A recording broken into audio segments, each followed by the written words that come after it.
और अब बात करेंगे मार्केट अपडेट की। यूएस मार्केट में मंदी, यूएस में ब्याज दर कम होने की संभावना, कैलिफोर्निया का एग्रीकल्चर प्रोडक्शन अच्छा, पाकिस्तान में 1.5 लाख नौकरियों में छटनी। इसके साथ ही आज का बाजार क्या कुछ रहने वाला है, क्या कुछ उतार चढ़ाव आज बाजार में देखने को मिलेंगे, भारत 24 इसकी भी जानकारी आप तक पहुंचाता है। इसी बीच हमारे साथ मार्केट एक्सपर्ट आकाश जिंदल जी जुड़ चुके हैं। बहुत स्वागत सर आपका भारत 24 पर। लेकिन जिस तरीके से हम पाकिस्तान की खबर पढ़ रहे हैं कि करीब करीब 1.5 लाख नौकरियों में छटनी, रिसेशन का दौर वहां पर चल रहा है, अगर इस लिहाज से हम भारत की बात करें तो भारत किस स्थिति में?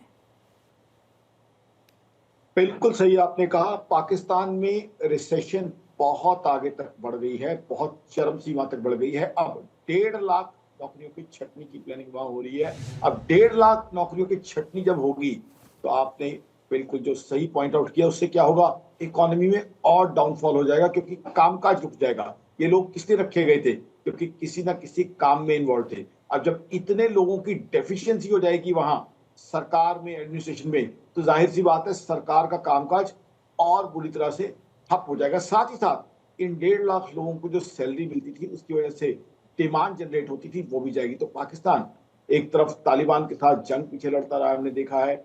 उससे पहले ही बोरोइंग कर करके उसकी इकोनॉमी का बंटाधार हुआ है। और साथ ही साथ पाकिस्तान जो लगातार टेररिज्म एक्टिविटीज करता आया है, पाकिस्तान जो टेररिज्म एक्टिविटीज होती आई हैं और वहां की सरकार ने उसे रोका नहीं है, उसका कहीं ना कहीं खमियाजा आज पाकिस्तान भुगत रहा है।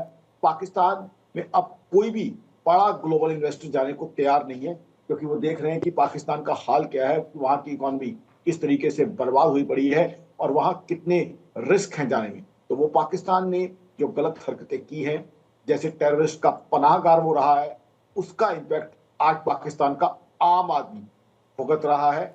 आम आदमी को वहां के जो है वो नुकसान हो रहा है, जो वहां की इकोनॉमी का बंटाधार हुआ है। हिंदुस्तान की इकोनॉमी की बात करें, आज हमारा भी जीडीपी ग्रोथ का जो प्रोजेक्शन है वो थोड़ा कम हुआ है, लेकिन उसके बावजूद हम दुनिया की बड़ी इकोनॉमी में से फास्टेस्ट ग्रोइंग इकोनॉमी है।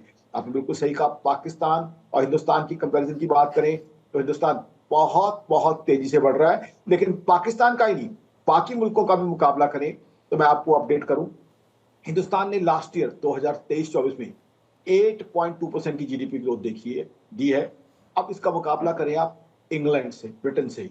सितंबर और अक्टूबर 2024 दोनों महीनों में ब्रिटेन ने -0.1% की जीडीपी ग्रोथ, यानी कि वहां जीडीपी ग्रोथ नेगेटिव में गई है। और हिंदुस्तान देखिए, मैंने आपको बताया 8.2% की जीडीपी ग्रोथ हमने 2023-24 में ऑलरेडी शो की है। अब महाकुंभ, एक बहुत महापर्व हमारे सामने आने वाला है, जिसकी वजह से इकोनॉमी को बहुत फायदा होगा।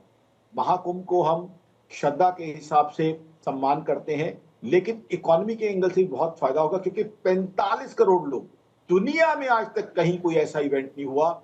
आप यूएस की बात करें, यूरोप की बात करें, ऑस्ट्रेलिया की बात करें, गल्फ की बात करें, जहां 45 करोड़ लोग एक साथ इकट्ठे हुए होंगे। उन लोगों ने रहना है, they will be hiring hotels, tent, they will be eating at restaurants. जो कम पैसे वाले हमारे भाई बहन हैं वो ढाबे पे खाएंगे, रेडी पे खाएंगे।